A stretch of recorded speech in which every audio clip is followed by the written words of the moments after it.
అడవులు పునరుద్ధరించదగిన సహజ వనరులు. చిత్తూరులో ఏనుగులు, జింకలు, కోతులు, పాములు, ఉడతలు ఎక్కువగా ఉంటాయి. చింత చెట్లు, ఉసిరి చెట్లు, వేప చెట్లు ఎక్కువగా ఉంటాయి. కర్నూలులో పులి, ఎలుగుబంట్లు, నక్కలు, తోడేళ్ళు, సాలమండల్, ఉడుములు ఎక్కువగా ఉంటాయి. చింత చెట్లు, ఉసిరి, వేప, తంగేడులు కూడా కర్నూలులో ఎక్కువగా ఉంటాయి. వైజాగ్లో పులి, జింక, కొండముచ్చు, పాములు, నక్కలు ఎక్కువగా ఉంటాయి. చింత, ఉసిరి, వేపలు కూడా ఎక్కువగా ఉంటాయి. ఆదిలాబాద్లో ఏనుగు, పులి, కోతి ఎక్కువగా ఉంటాయి. చింత, ఉసిరి, వేప, తంగేడు, వెదురులు కూడా ఎక్కువగా ఉంటాయి. వైజాగ్లో కూడా తంగేడు, వెదురులు ఉంటాయి. టేకు, దేవదారు చాలా ఎత్తుగా పెరుగుతాయి. ఇవి ఆదిలాబాద్లో ఎక్కువగా ఉంటాయి.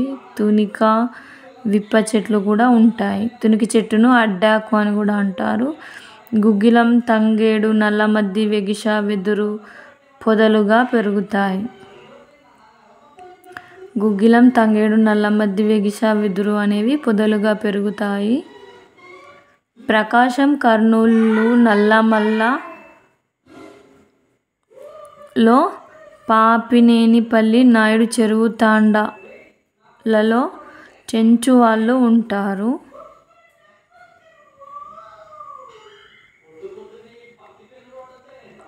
ముప్పై కిలోమీటర్లు నడిచే వెళ్తారు. 15 కిలోమీటర్ల వరకు వీరికి అంతా తెలుసు అడవి గురించి. అనంతగిరి, శృంగవరం కోట, కొండమల్లి, పుడి వీటిలో కోయలు ఉంటారు ఎక్కువగా. కాంటూర్, కందకాలు, వెదురు ఎక్కువగా శృంగవరం కోటలో ఉంటాయి.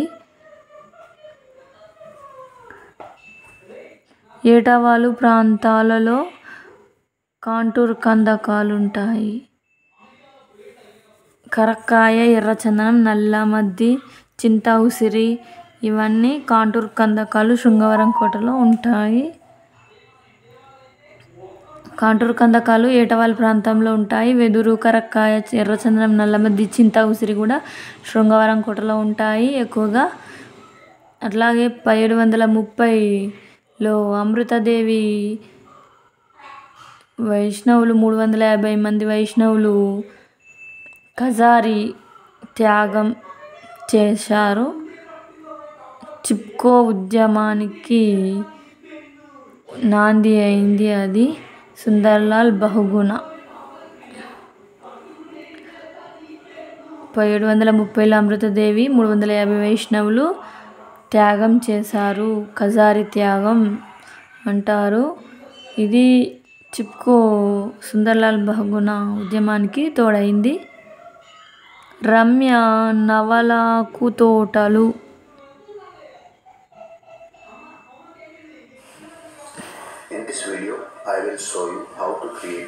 రమ్య నవలాకు తోటలు స్కూల్లో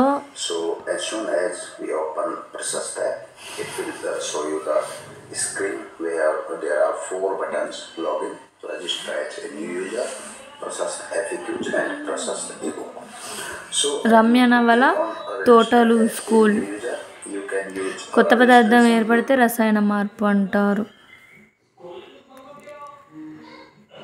తుప్పు పట్టడం.